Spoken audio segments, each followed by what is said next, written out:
Sometimes it is just finding that niche, the place, the area your competitor ignore. It is very important to flip your mind.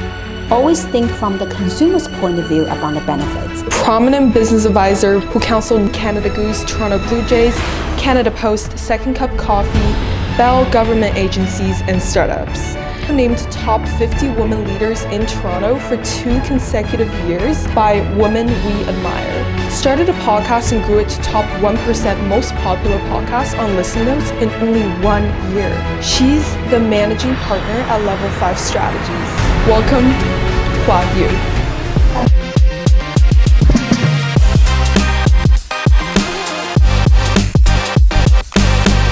What industries have the lowest barrier to entry and you think would be the most suitable and why?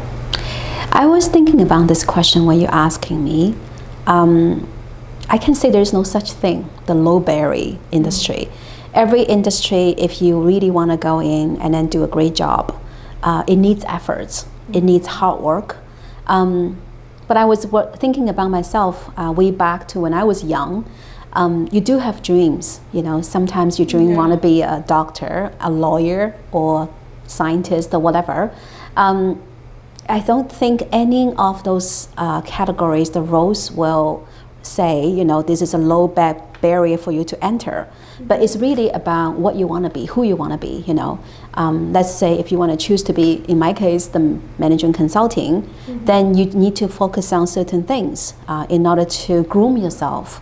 You know, when you go to the interviews and then starting to, you know, be ready for this role, you will have some kind of the behaviors and the knowledge and then the technical skills will be able to do that.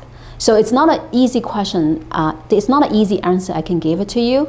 It really is about, first of all, you know what you want, and secondly, it is about if you know what you want, is how you're going to achieve your goal, and it requires hard working. Okay, so the answer is basically there's no easy entry market if you want to do well and succeed. I never, name for yourself. At least in my experience, I've never seen that, unless you are naturally talented in something. Okay. Yeah. Okay, I see. So you've like consulted so many different industries and you don't see a particular industry that's like easy to get into. Nothing is easy in this world. Okay, very interesting. It kind of reminds me of like a quote I read somewhere where it's like the opportunities are only for people who prepared themselves. You are bang on here. Yeah, this is great. Honestly, I wish the world is that easy, you know. There is an easy industry, there's an easy job for you to enter. Of course, if you're aiming for certain kind of low-level jobs, I'm not saying those jobs are really low level, but it is easier. How can the founders of those nonprofits leverage branding or marketing to scale their nonprofit?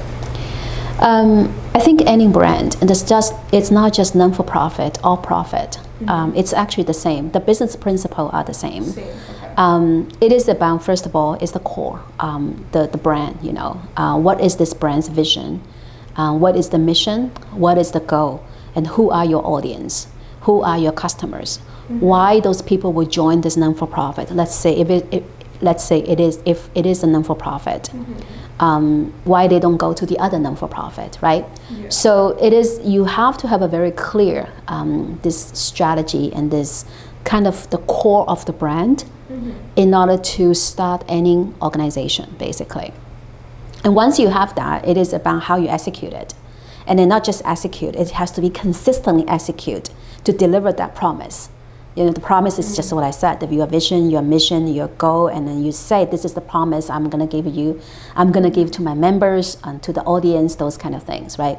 So it is about, first of all, is a clear promise, and then secondly is consistently to achieve that promise. Now that you talk about branding, I know a lot of people, when they think of branding, it's like the color scheme that it gives, the logo, the name of the company or the organization. Would you say that's actually secondary to what you were talking about, like the essence and the core? I think brand, first of all, is not just a logo. Logo is more marketing initiatives.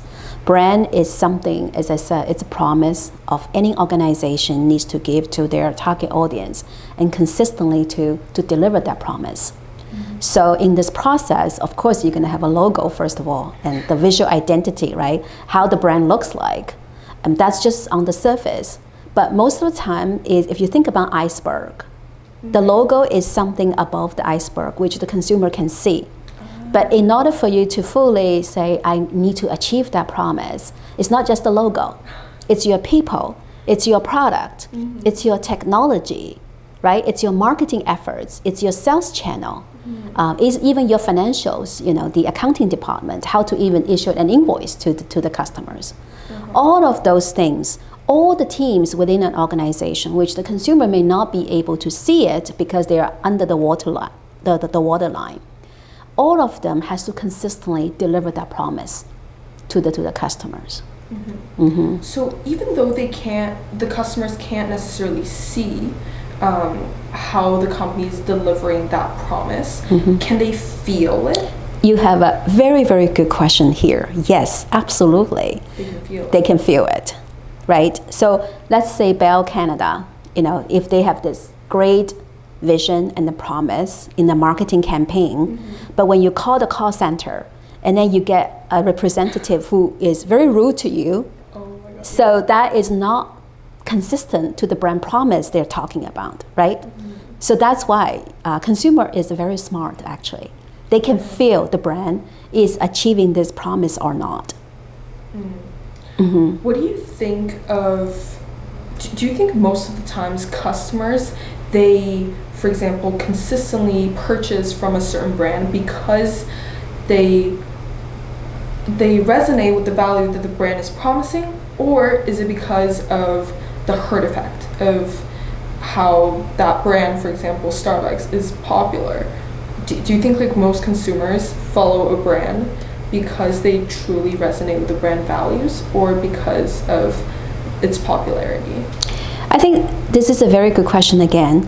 The popularity sometimes does play an important role, especially when the brand launches, just the first launch. People think, oh, I heard that brand. Or they just build that momentum, right? That kind of the desire for the consumers to try to use it. But for the long run, if you don't deliver that promise consistently, people will still leave. Okay, that's very interesting. How can an organization ensure that their promise is kept? I think it's from the top. The CEO is very important.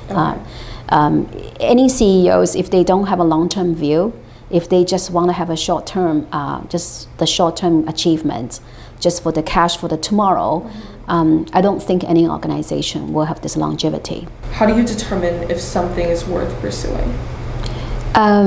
This is a very interesting question, because I was thinking about if I, as an investor, will be interested in the startup.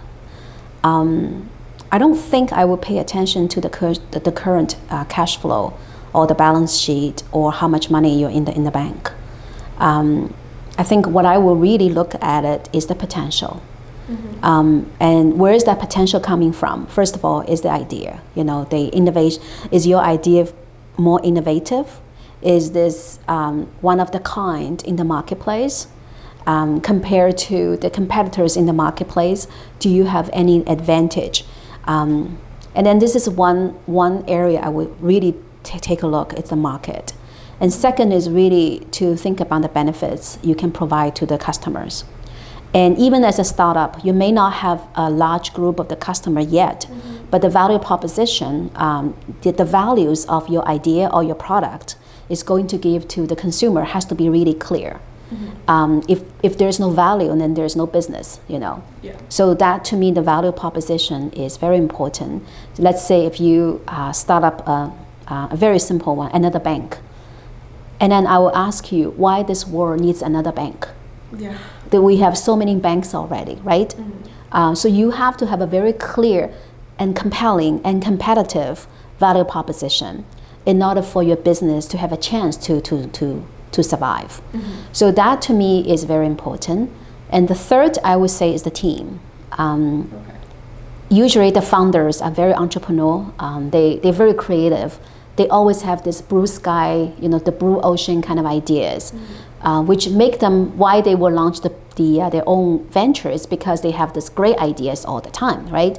And then they being entrepreneurs. But I also think, is there a culture fit for me to, if as an investor, I want to go into this organization to invest or not? So that to me is very important, you know. And that I can say a lot of the time is actually a very, very difficult thing to find this kind of right suitable partnership, working with a suitable founder. You mentioned one of a kind when you were talking about seeing the potential of the startup. For a lot of companies, it isn't like, a lot of the times young people, when they think of one of a kind, we think of like STEM, like breaking through technology. But there are also many companies out there that isn't in the tech sector. What are other ways of innovation you look for in non-tech or science-based companies? I think innovation is such a big word. I don't know how many true innovations we are talking about, you know.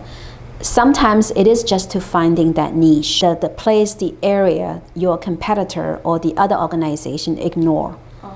And somehow you just, as a consumer, you feel it. As a business person, you turn this your own gut feeling into a business. So I would say, at least in my experience, I don't know how many companies really can say they're innovative, but most of them really is finding that niche. Do you think that the niche has to be something that the entrepreneur knows a lot about personally, or does can an entrepreneur do their own research and then come up with a niche? I think most of the time you feel it. You see a market gap.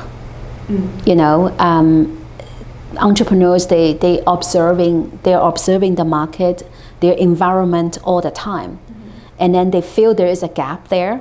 But there is a common mistake people are making, the entrepreneurs are making, is because they feel there is a gap, the niche, versus the consumer feel there are gaps there. And this is the difference between somebody who can make a business successful and the other one not.